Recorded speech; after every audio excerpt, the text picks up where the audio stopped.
अस्सलामुअलैकुम, मैं हूँ अनमोल हाग।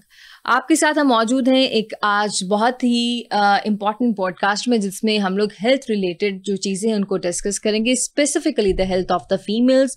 पाकिस्तान में बहुत सारे ट्रीटमेंट्स आ रहे हैं जिनको इंट्रोड्यूस करवाया जा रहा है, जो कि बेनिफिशियल भी हैं, कुछ ऐसे हैं जो कि अभी बेनिफिशियल प्रूव आउट नहीं भी हुए हैं। सो हमारे पास एक ट्रीटमेंट है जिसको हम कहते हैं BHRT, bio identical hormonal replacement therapy. इसके पायनियर हमारे साथ आज मौजूद हैं। बहुत शुक्रिया डॉक्टर साहिबा। She is named as doctor Shabana मुफ्ती।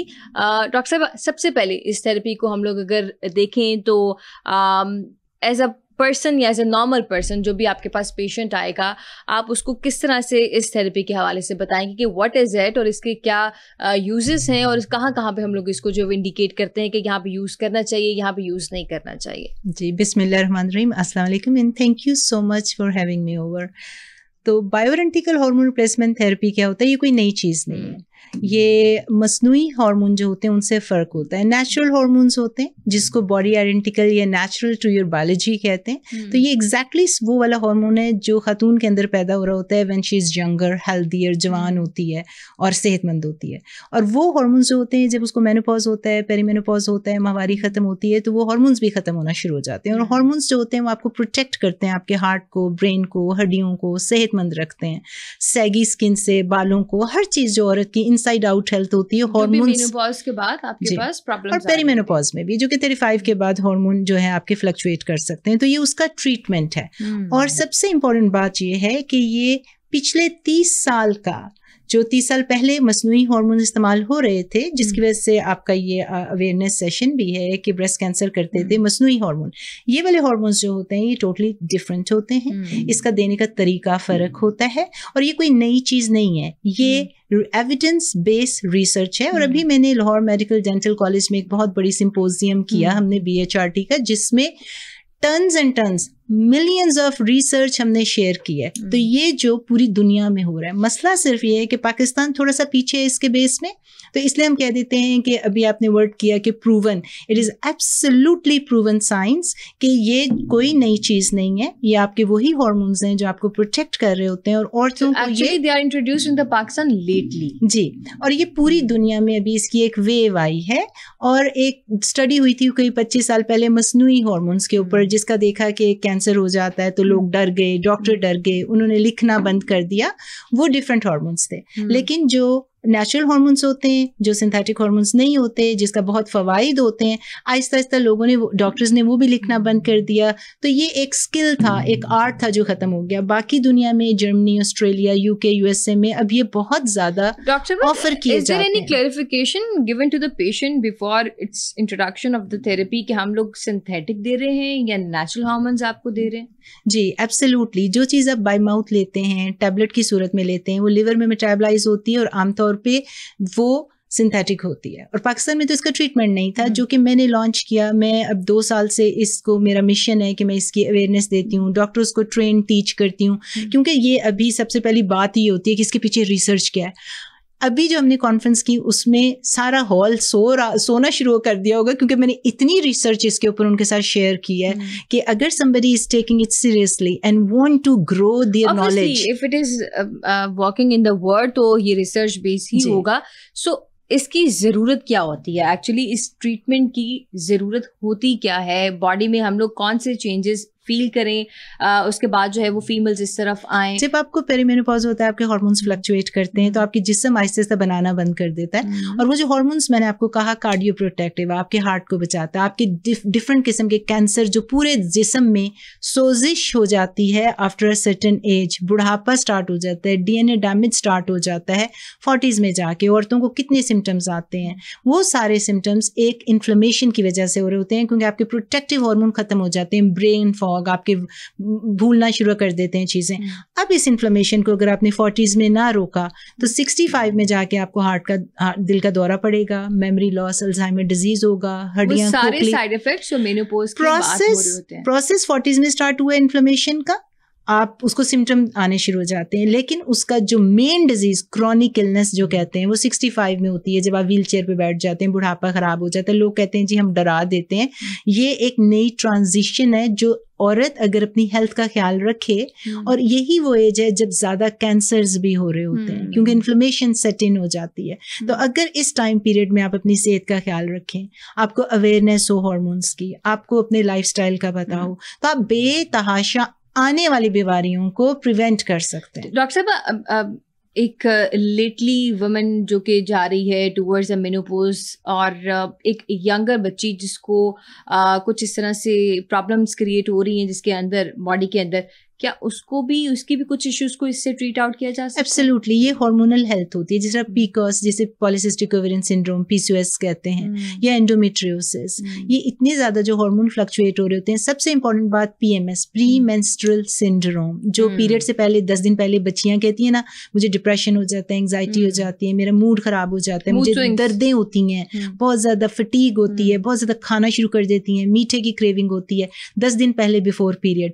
या जो औरतें हामला होती हैं, बच्चा पैदा कर लेती हैं, उनको पोस्टपार्टम डिप्रेशन होता है, पोस्टनेटल डिप्रेशन होता है, या प्री मेंस्ट्रुअल सिंड्रोम के अलावा जो डिस्फोरिक डिसऑर्डर होते हैं, वो सारे हार्मोनल फ्लक्चुएशन से हो रहे होते हैं। और अगर आप उनके हार्मोन्स को फिक्स करें तो बजाय इसके कि आप किसी को एंटी एंग्जाइटी, स्लीपिंग पिल, डिप्रेशन की मेडिसिन पे डाल दें कि लो जी तुम क्रेजी हो गई, तुमको डिप्रेशन की मेडिसिन, आप उनके हार्मोन्स फिक्स करें।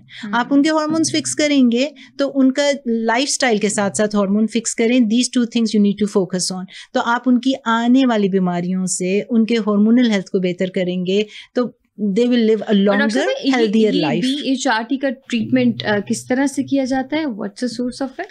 बायोइडेंटिकल हार्मोन्स जो होते हार्मोन्स हैं, इसको प्लांट बेस्ड होता है और बिल्कुल वो सेम मॉलिक्यूल है जो खातून के अंदर बनना बंद हो जाता है आफ्टर सर्टेन एज, जब उसकी माहवारी खत्म हो रही होती है।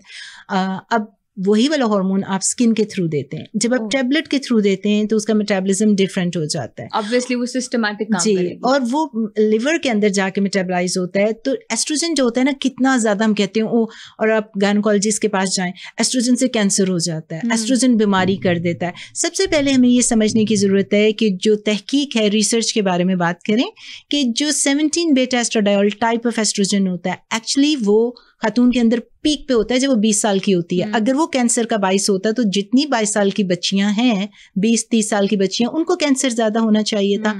एक्चुअली वो वाला हार्मोन 17 बीटा एस्ट्राडायोल कम होना शुरू हो जाता है एज के साथ खातून में, जब उसको पेरीमेनोपॉज होता है, उसकी इन्फ्लेमेशन होती है।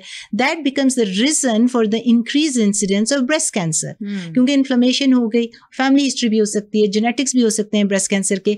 17 बीटा एस्ट्राडायोल क्लिनिकल रिसर्च ने, एविडेंस बेस्ड साइंस ने प्रूव किया है कि वो ब्रेस्ट कैंसर को कम करता है। तो जितनी जल्दी जब आपको ये हार्मोनल फ्लक्चुएशंस हो रहे होते हैं, आफ्टर कंसल्टिंग डॉक्टर, एक आम डॉक्टर के पास आप नहीं जा सकते, आपको उसके स्पेशलिस्ट के पास जाना चाहिए जिसको पता हो कि कौन सा हार्मोन कैसे देना है। तो स्टडीज ने प्रूव किया है, और ये सब पूरे पाकिस्तान में, मैं doctors to doctors, college to college, ये हमारी अवेयरनेस सेशन है। एस्ट्रोजन कैंसर नहीं करता। एस्ट्रोजन के डिफरेंट टाइप्स होते हैं। Synthetic estrogen, conjugated equine estrogen जिसे कहते हैं, वो ब्रेस्ट कैंसर करता है, जो कि बर्थ कंट्रोल पिल्स के अंदर होता है। और हम बर्थ कंट्रोल पिल्स कितनी आराम से बच्चियों को दे देते हैं, और वैसे भी मार्केट्स में बड़ी आराम से अवेलेबल है। और जो टैबलेट्स आप दे रहे हैं मसनूई, वो ब्रेस्ट कैंसर करता है। तो doctors need to understand the basic underlying issue क्या है, आपकी बायोकेमिस्ट्री क्या है, आपके जिस्म के अंदर हो क्या रहा है। एस्ट्रोजन के डिफरेंट टाइप्स हैं, I am repeating my self.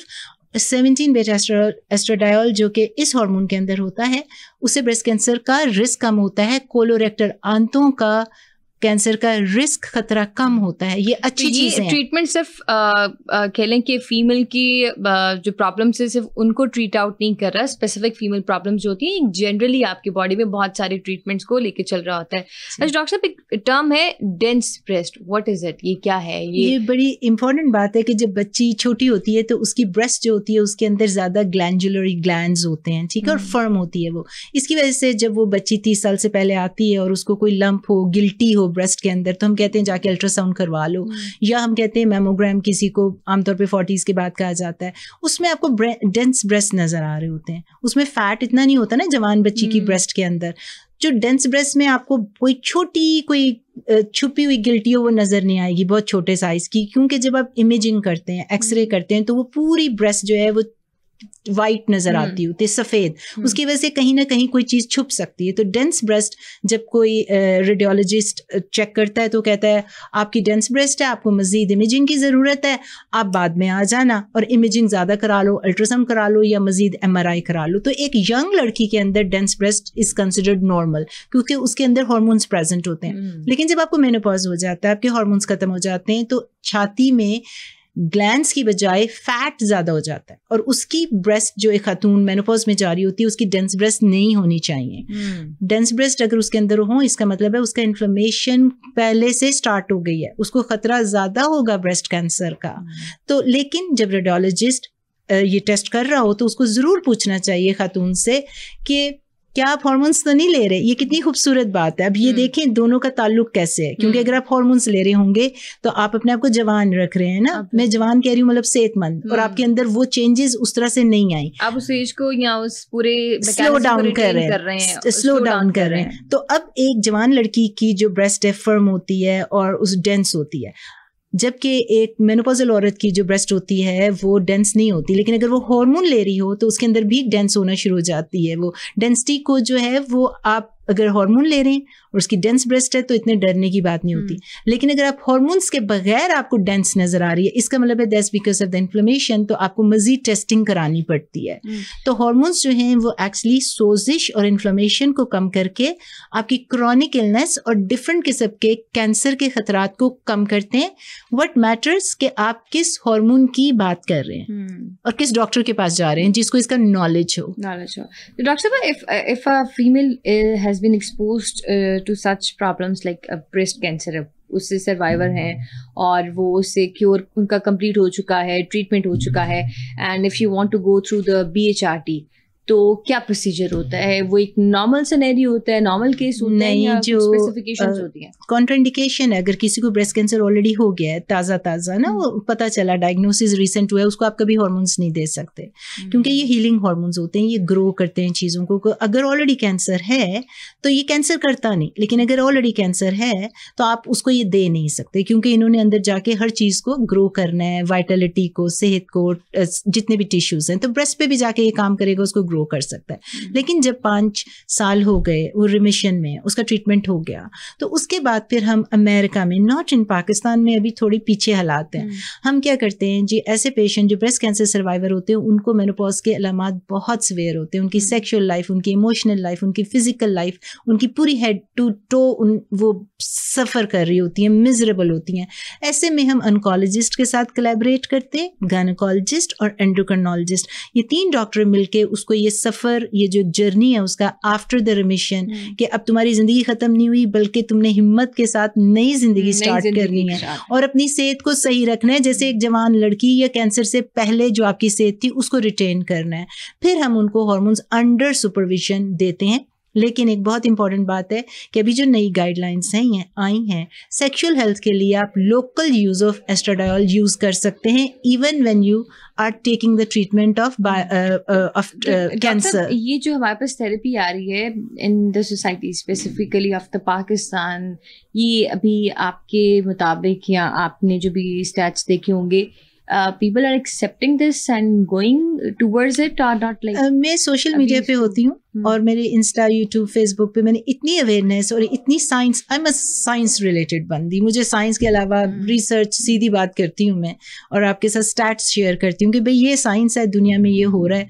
अब मेरा पेशेंट जो मुझे सुनता है या जो मेरे फैंस होते हैं उनको नॉलेज बहुत ज़्यादा हो गया है, वो क्या करते हैं, वो जाके डॉक्टर से लोकल बात करते हैं and local doctors are great, amazing doctors. मसला सिर्फ ये है कि अभी थोड़ा सा उनको वो अवेयरनेस नहीं है, तो this is why I am reaching out to doctors, ताकि वो पेशेंट को डिसमिस ना करें, वो पेशेंट को ये ना कहें कि ये नेचुरल प्रोसेस है, मेनोपॉज हो गया, बूढ़े हो गए, अब अल्लाह अल्लाह करें, आप जिंदगी गुजारें, ये सिम्टम थोड़े टाइम के लिए होंगे, सिम्टम थोड़े टाइम के लिए होंगे, लेकिन जो अंदर प्रोसेस ऑफ इन्फ्लेमेशन स्टार्ट हुआ है उससे जो आने वाले एक कंटिन्यू प्रोसेस ये, क्योंकि once you are in menopause you are going to live in menopause for the rest of your life. तो 65 साल में जो आपने व्हील चेयर पे बैठना है, आपकी मेमोरी लॉस होनी है, आपको डिप्रेशन एंजाइटी हो रहा है, वो आपको हार्मोनल पहले हेल्थ फिक्स करनी चाहिए। तो इसकी वजह से हम ये भी बताते हैं कि एस्ट्राडायोल जो होता है, जो type of oestrogen doesn't cause cancer, अगर किसी को फैमिली हिस्ट्री है ब्रेस्ट कैंसर की, वो आसानी से ले सकता है। एक जीन होती है ब्रैका टेस्टिंग, इवन अगर आपकी टेस्टिंग हुई है और आपको ब्रैका टेस्टिंग ये शो करता है कि आपका खतरा ब्रेस्ट कैंसर का एज कम्पेयर टू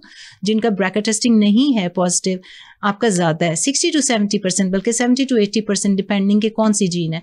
बल्कि ये उन खवातीन को भी आप आसानी से दे सकते हैं क्योंकि एस्ट्राडायोल ब्रेस्ट कैंसर नहीं करता। So it's completely a myth. Gynaecologist hormonal therapy जो है वो दैट इज कॉजिंग, क्योंकि ब्रेस्ट कैंसर का खतरा है, ब्रेस्ट कैंसर हो जाएगा, डॉक्टर्स डिसमिस कर देते हैं। ऑब्वियसली एक सोसाइटी में हाइप है, लेकिन it's a myth. It's a myth, और obviously myths get the more hype than the reality. और लेकिन ये थेरेपी जो है वो इवेंचुअली हमारे पास बहुत सारी बेनिफिशियल चीज़ों के साथ भी आ रही है, तो वी शुड हैव इट। वो चीज़ें जो हमें आगे जाके बहुत ज़्यादा मसाइल क्रिएट कर सकती हैं, उनको हम लोग किस तरह से प्रिवेंट आउट किया जा सकता है। जैसे एक नॉर्मल अगर सर दर्द हो रहा तो हम पैरासिटामोल नॉर्मली ले लेते हैं ताकि वो ज़्यादा लंबे अरसे तक ना रहे। इसी तरह से ये भी थेरेपी है, तो कोशिश करें कि इन थेरेपीज को अपने लिए बेनिफिशियल रखें, उनको स्पेशलिस्ट जिसको इसका नॉलेज है, खुद से right person with the right person and the right therapy. आप अपनी सेहत का बहुत ख्याल रखें। बहुत शुक्रिया डॉक्टर साहब फॉर गिविंग अस टाइम। अब तक के लिए इतना ही।